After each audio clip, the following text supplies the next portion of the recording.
Hello, I'm Nadia. Welcome to Wondernut, the YouTube channel, Colombo. If you've watched any of our recent vlogs, we actually went there as part of our spontaneous trip. So the roll of a dice took us there. So it is the largest city in Sri Lanka. It's also the commercial capital of the country.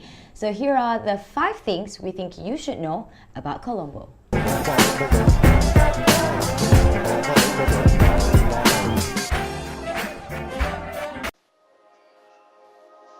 We landed in Bandaranaike Airport. It's a fairly modern, quite big, quite nice airport.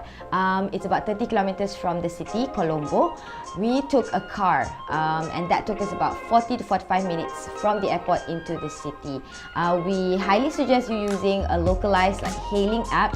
What we used was Pygmy, so we took one of those nano cars.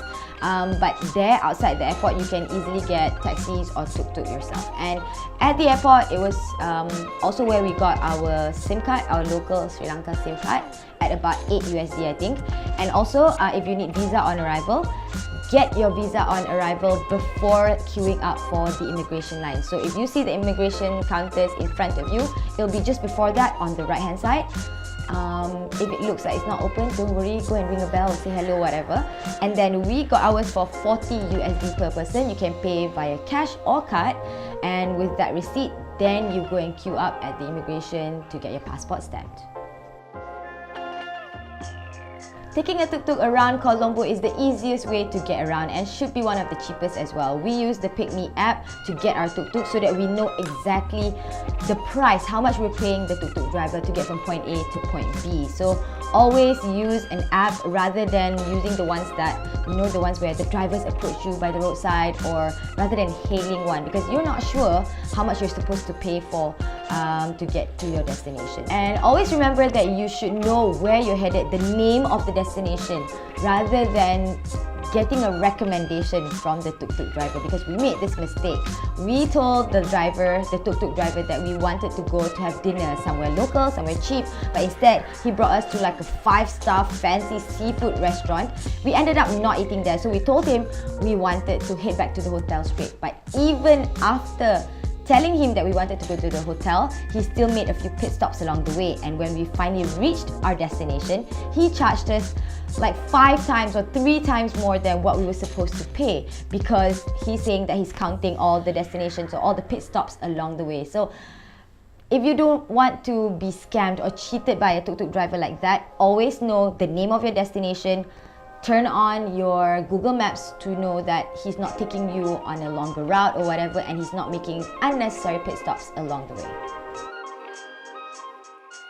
Now, if you want to get somewhere really cheap, even cheaper than that tuk-tuk option, then get ready for an adventure on the public bus, because if you're not used to it, the experience might overwhelm you. The buses there are not signed, they're not clearly signed, and there are no signs on the bus stops or bus stations. They're not too clear, especially if you're a foreigner lah. So your best bet is to just ask a local. Ask them, okay, if I want to get to Peta, what bus should I take? You can also use a website for this, but the most the website can get you is the bus stops, where the bus is going to stop at a certain point, but that's it. So you don't know when the bus is going to arrive, how long that bus trip is going to take you, how much it's going to cost you. So there are a lot of one of those very spontaneous decisions that you're going to make, but it's going to be fun. Most buses are going to be non-air conditioned. Get ready to stand as well, and also the bus conductor will walk around and ask you for the ticket money, so get ready with change, coins preferably, anything below 100 rupees, because the bus tickets are really cheap. What's there to do in Colombo, you ask? Well, plenty, because it's not only a commercial city, so you get old cities like Peta, where you get the trading markets. You go to the fruit markets near the Fort Railway Station.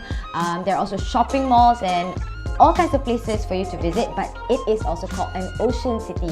So if you go look for Gulf Face Beach, Gulf Face Green, you can have a nice stroll along the beach, get a seaside view, watch the sunset, right in the middle of the city. So it's not too far. It took us around 1 day to cover Colombo. It's, I think, a great start or a great end to your Sri Lanka adventure. So because the airport is quite near there as well, right? So if you're planning to go to let's say Candy or Ella, then start your trip in Colombo, or finish your trip in Colombo, spend like 1 day there, it should be enough. And there's quite a variety of things for you to see. One thing we found peculiar when we were in Colombo is that the restaurants there are called hotels. So don't be surprised if you walk into an establishment, the outside signage says New Wave Hotel, for instance, right? And you walk in, it's actually a restaurant. They're serving you food. So yes, those kind of hotels usually serve the more cheaper varieties of food, and it's usually where the locals go and eat. So you'll get your rice and your roti, and they're pretty good as well. So there are also mid-range restaurants that serve the typical Sri Lankan dishes, the rice and the assortment of veggies and curries. Those are the ones that we went to as well. But if you want to splurge a little, you can go to the many high-end restaurants like Palmyra or Ministry of Crab. These are the ones that you'd find if you Google where to eat in Sri Lanka or where to eat in Colombo, because they're really, really famous.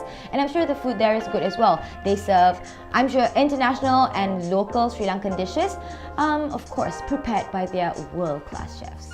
So as you can gather from the 5 things that we've shared with you, Colombo sounds like a pretty interesting place to visit. Like I said, it's a great start or an end to your Sri Lankan adventure, because I'm sure the country Sri Lanka has plenty to offer. So keep those tips in mind, and we hope you enjoy your Colombo trip. Till the next video, safe travels!